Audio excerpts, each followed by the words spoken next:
नमस्कार प्रणाम। दिल्ली शराब नीति केस में अरविंद केजरीवाल की जमानत पे 24 घंटे के अंदर ही रोक लग गई। दिल्ली हाई कोर्ट की वेकेशनल बेंच ने शुक्रवार को ईडी की याचिका पे सुनवाई करते हुए कहा है कि हम दलीलें पे विचार कर रहे हैं।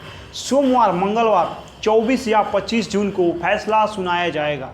तब तक राउज एवेन्यू कोर्ट के फैसले पे रोक रहेगी। दरअसल 20 जून को 8 बजे राउज एवेन्यू कोर्ट ने अरविंद केजरीवाल को जमानत दे दी थी। जज न्याय बिंदु के बेंच ने कहा था कि ईडी के पास अरविंद केजरीवाल के खिलाफ कोई सीधे सबूत नहीं है। कोर्ट ने केजरीवाल को 1 लाख के बेल बॉन्ड पे जमानत दे दी थी। लोअर कोर्ट के फैसले के विरोध में ईडी ने 21 जून को दिल्ली हाई कोर्ट में याचिका लगाई। जस्टिस सुधीर जैन और जस्टिस रविंदर डुडेरा की बेंच में ईडी के वकील SV राजू ने कहा, लोअर कोर्ट का फैसला सही नहीं है, हमें दलीलें रखने का पूरा समय नहीं मिला। ईडी की ओर से ASG SV राजू, केजरीवाल की तरफ से अभिषेक मनु सिद्धवी और विक्रम चौधरी ने करीब 5 घंटे दलीलें रखी। बेंच ने 5 घंटे की सुनवाई के बाद फैसला सुरक्षित रख लिया और सभी वकीलों से सोमवार 24 जून तक लिखित दलीलें दाखिल करने को कहा है। ईडी के वकील का कहना है कि मुझे पूरी तरह से मामले पे बहस करने की इजाज़त नहीं दी गई। मुझे लिखित जवाब दाखिल करने के लिए 2 से 3 दिनों का उचित समय नहीं दिया गया। ये गलत है। मेरा रिकॉर्ड अच्छा रहा है, लेकिन निचली अदालत ने कहा है कि आधे घंटे में सब खत्म कीजिए, क्योंकि वह फैसला सुनाना चाहती थी। मैं पूरी गंभीरता के साथ आरोप लगा रहा हूँ। ट्रायल कोर्ट का आदेश पूरी तरह से विकृत है, क्योंकि यह PMLA की धारा 45 के प्रावधानों के विपरीत है। ट्रायल कोर्ट ने हमारी बातें ठीक से नहीं सुनी। कोर्ट ने जवाब को यह कहते हुए नहीं देखा कि यह बहुत बड़ा है। इससे अधिक विकृत आदेश कोई नहीं हो सकता। ईडी ने गोवा विधानसभा चुनाव में आम आदमी पार्टी द्वारा अपराध की आय का इस्तेमाल करने के सबूत पेश किए हैं और 45 करोड़ रुपये का पता लगाया है। कोर्ट ने महत्वपूर्ण निष्कर्षों को खारिज कर दिया है, जिसमें 100 करोड़ रुपए की रिश्वत मांगने में केजरीवाल की कथित भूमिका भी शामिल थी। क्या संवैधानिक कुर्सी पर बैठे रहना जमानत का आधार है? इसका मतलब है कि हर मंत्री को जमानत मिलेगी। इससे ज़्यादा विकृत बात कुछ नहीं हो सकती है।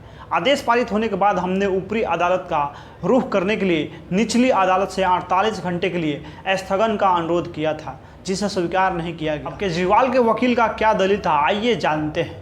देखिए, अरविंद केजरीवाल के पास एक भी पैसा नहीं मिला। जांच एजेंसी को सबूत खोजने के लिए किसी आरोपी को अनिश्चित काल तक जेल में नहीं रखा जा सकता। एलिस इन वंडरलैंड की तरह ईडी का भी विकृति का अपना अर्थ है। उनके लिए इसका मतलब है कि त्रुटि विकृति है, और जब तक ईडी के हर तर्क को सशब्द दोहराया नहीं जाता, तब तक यह विकृति है। ईडी का रुख है, या तो मैं रास्ता दिखाऊंगा या फिर हाईवे दिखाऊंगा। उन्होंने कहा है कि ट्रायल कोर्ट के आदेश में ईडी द्वारा उठाए गए सभी पहलुओं पे विचार किया गया है। केजरीवाल के वकीलों ने कहा है कि ईडी संविधान के अनुच्छेद 21 ईडी का पालन नहीं करती है। वह किसी व्यक्ति की स्वतंत्रता को प्राथमिकता नहीं देती है। राउज एवेन्यू कोर्ट के बेल ऑर्डर की 5 बातें आइए जानते हैं। देखिए, ईडी के पास केजरीवाल के खिलाफ आगे बढ़ने के लिए पर्याप्त सबूत नहीं है। वह किसी भी तरह से सबूत हासिल करने के लिए वक्त ले रही है। यह बात अदालत को जांच एजेंसी के खिलाफ फैसला लेने के लिए मजबूर करती है कि वह पक्षपात के बिना काम नहीं कर रही है। जस्टिस न्याय बिंदु ने कहा, ईडी केजरीवाल के उठाए कुछ मुद्दों पे चुप है, जैसे कि उनका नाम CBI केस या ECIR की FIR में नहीं है। केजरीवाल के खिलाफ आरोप कुछ 100 आरोपियों के बयानों के बाद सामने आए हैं। कोर्ट ने अमेरिका के संस्थापकों में से एक बेंजामिन फ्रैंकलिन के कोट का जिक्र किया है। एक निर्दोष को सजा देने से बेहतर है कि 100 दोषी छूट जाए। यह भी एक बड़ा फैक्ट है। केजरीवाल को आज तक अदालत ने तलब नहीं किया है, फिर भी वे अभी भी चल रही जांच के बहाने ईडी के कहने पे न्यायिक हिरासत में है। ईडी यह स्पष्ट करने में विफल रहा है कि पूरी धनराशि का पता लगाने के लिए उसे कितना समय चाहिए।